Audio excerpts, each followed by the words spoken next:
Welcome to Eerie, the podcast that takes you on a journey through the most chilling and spine-tingling stories of true crime, paranormal phenomena, and folklore.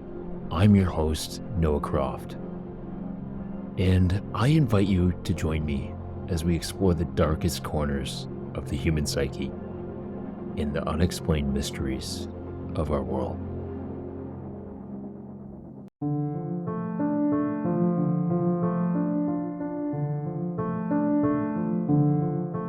In 1972, a plane carrying an Uruguayan rugby team and their families crashed into the Andes Mountains,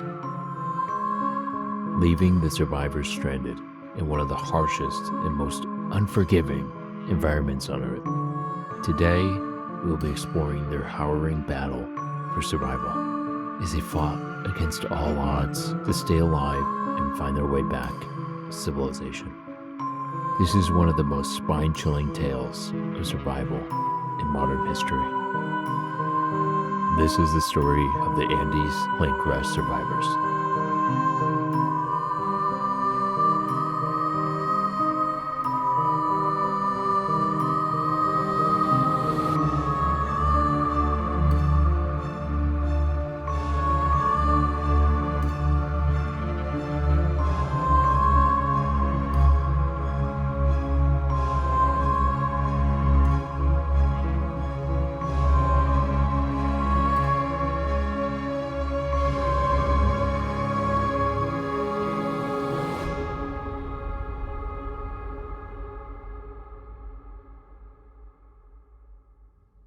On October 13th, 1972, an Uruguayan Air Force Fairchild FH-22 70 aircraft carrying 45 passengers, including a rugby team and their families, crashed into the Andes Mountains.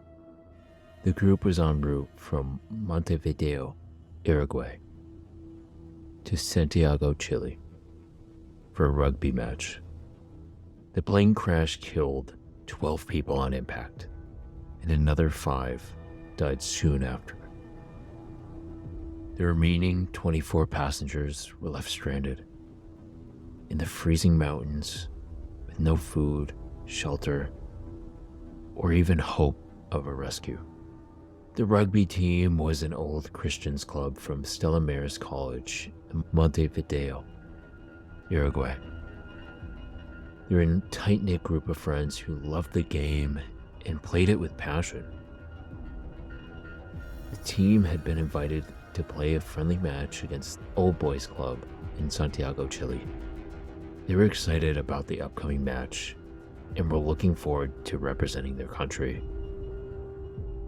The group included Nando Parado, Roberto Canessa, Eduardo Strach, Adolfo Strach, Daniel Fernandez, Roberto Francois, Roy Harley, Gustavo Zerbino, Carlos Paez, and many others.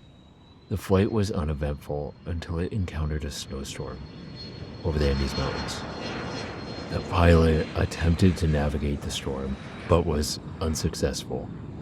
The plane crashed into the mountain, killing the 12 passengers we discussed earlier. The cause of the crash was attributed to a combination of human error and mechanical failure. The pilots made a crucial error in their navigation and failed to account for the strong winds that were present in the Andes Mountains at the time. They also failed to communicate effectively with the air traffic controllers, which resulted in them not receiving important weather updates.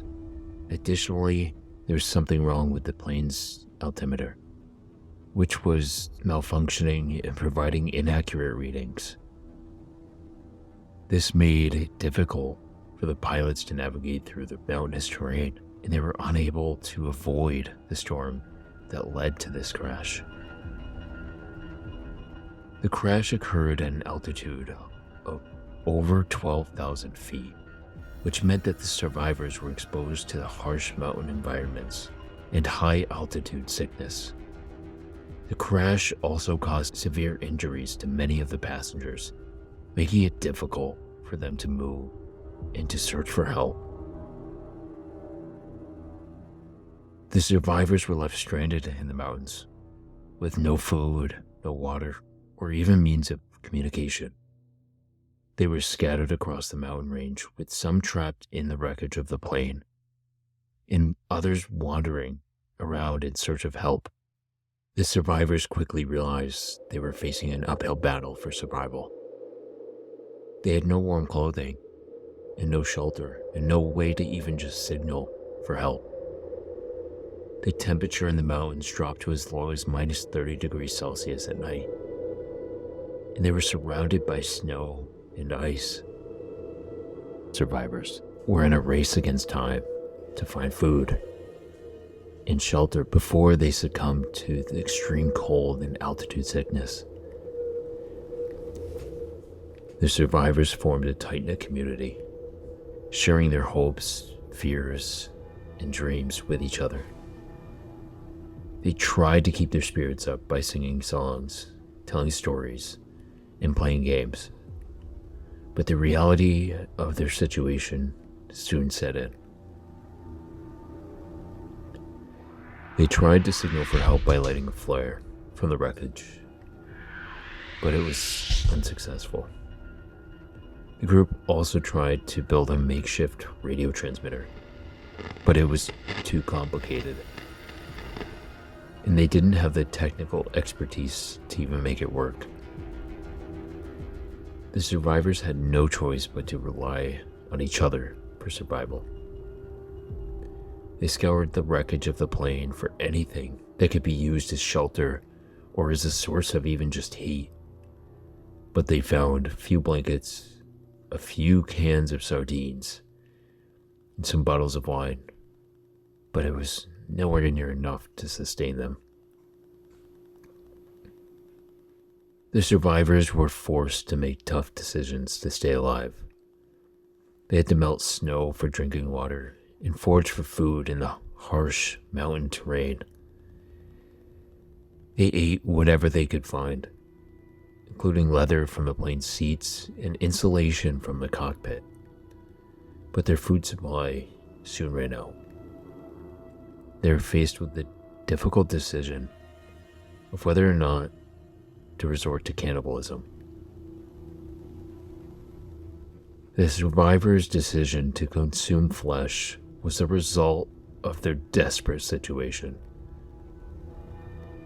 They knew it went against everything that they believed in, but it was the only option that they had left.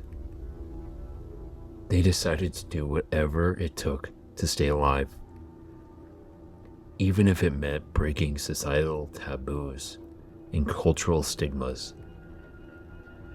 The survivors knew that they had to keep the secret of their decision to themselves.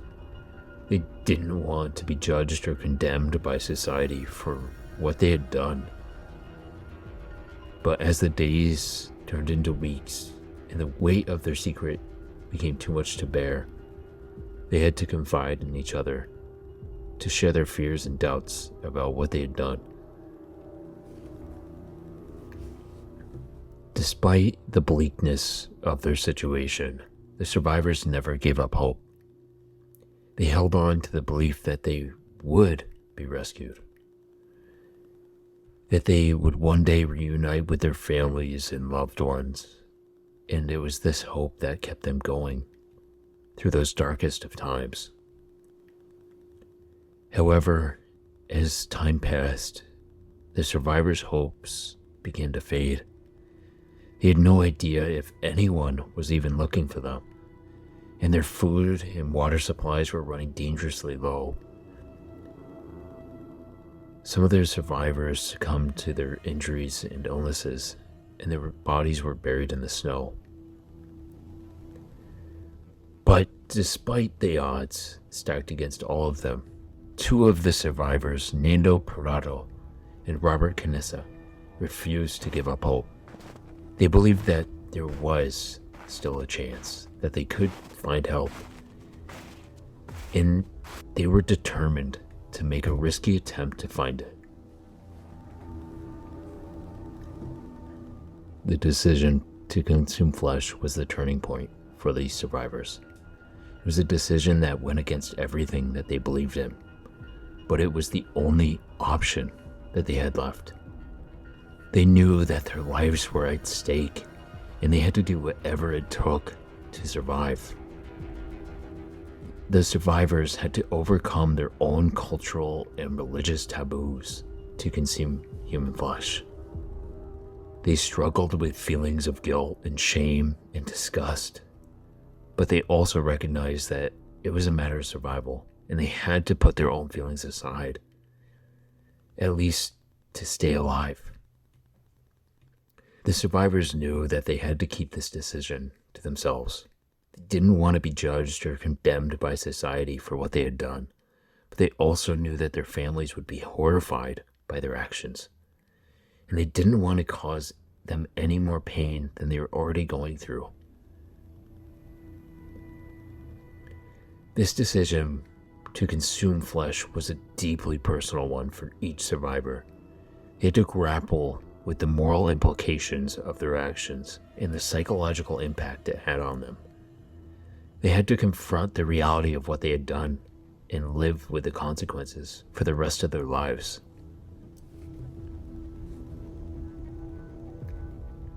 This decision was a controversial one, and it caused a lot of controversy and debate in the media. Some people saw it as a heroic act of survival, while others saw it as a horrific act of barbarism. These survivors struggled with the stigma attached to cannibalism and the judgment that society had put on them after. In total, the survivors were trapped in the mountains for over 2 months with no sign of rescue. They suffered from extreme cold, malnutrition, and dehydration. Some of the survivors succumbed to the injuries and illnesses, but despite the bleakness, Nando Parado and Roberto Canessa refused to give up hope. They believed that there was still a chance that they could find help, and they were determined to make a risky attempt to find it. Nando and Roberto hiked through the treacherous mountains, facing countless obstacles along the way. They survived on a handful of chocolate and a few sips of water each day. They faced exhaustion, dehydration, and extreme cold, but they still never lost hope. On the 10th day of their journey, Nando and Roberto stumbled upon a Chilean shepherd who alerted the authorities. Within hours, a rescue mission was launched and the survivors were finally rescued. This rescue mission was an incredible feat of human ingenuity and courage. The rescue teams faced incredible challenges, including the extreme weather conditions, the treacherous terrain, and high altitudes. But they never gave up and eventually managed to rescue all the remaining survivors. The survivors were then flown to a hospital in Santiago, where they were treated for their injuries and illnesses. The world was stunned by their story of survival, and they became instant celebrities. Their story was turned into a best-selling book, Alive, and later, a movie of the same name. Behind the headlines and the media attention, the survivors faced a new set of challenges. They had to come to terms with everything they had done to survive, and they had to rebuild their lives after the trauma of the crash. Some of the survivors struggled with survivor's guilt, depression, and anxiety. They had to deal with the stigma attached to the cannibalism, and despite all these challenges, the survivors remained united. They continued to support each other and draw strength from the bonds that they had formed during this ordeal. Despite all these challenges, many of the survivors went on to achieve great success in their personal and professional lives. Nando Prado, one of the survivors, became a motivational speaker and author, inspiring millions with his message of hope and resilience. He also climbed the Aconcagua, the highest peak in the Americas, and raised funds for a children's hospital in Uruguay. Roberto Canessa, another survivor, became a pediatric cardiologist, saving countless lives through his medical work. He also served as a member of parliament in Uruguay and played a key role in the country's response to the COVID-19 pandemic. Eduardo Strach, another survivor, became an architect and urban planner, designing projects for Uruguay, Argentina, and Spain. He also wrote several books about the Andes plane crash and his experiences as a survivor. Carlos Piez, another survivor, became a successful businessman and entrepreneur, founding several companies in Uruguay and the United States. He also wrote a book about the Andes plane crash titled Miracle in the Andes, and he also served as a motivational speaker. The survivors remained close to each other even after the crash. And in 2006, they reunited in the Andes Mountains to mark the 30th anniversary of the crash and to pay tribute to those who lost their lives. The Andes plane crash survivor story is a testament to the power of human endurance, resilience, and hope. It's a story of ordinary people who overcame incredible odds to survive and went on to achieve extraordinary things. Their legacy will live on as an inspiration to future generations, reminding us that we can overcome even the most impossible challenges if we never give up. This story has so much power, and it really hones in on how tragedy can really bring people together, and how, despite what you go through as a human being, there's always a way to conquer it. The story has so much loss, and it's important to think about those who were lost when you think about this story, but also think about the power of those who survived and what they went on to do with their lives afterwards. I want to thank everyone for tuning in today and for joining us and stepping into the Eerie. We hope that you enjoyed this story of the Andes plane crash survivors and were inspired by their incredible tale of survival. Join us next time for a story about the Wendigo, a North American cryptid that dates back to the indigenous tribes of the Americas. If you have a chance, if you're watching on YouTube or listening on a podcast platform, please make sure to hit that follow button. And on YouTube, make sure to hit that bell button. We will have one episode every week. We hope you are enjoying this new version of Eerie, and we hope we can take you to darker, more eerie places. My name is Noah Croft, and again, thank you for stepping into the Eerie with us. Please make sure to follow us on our socials at EeriePod, and if you have any incredible stories that you want to share for our next Eerie Tales, please make sure to send them to info@theeriepodcast.com. We will see you next week, everyone.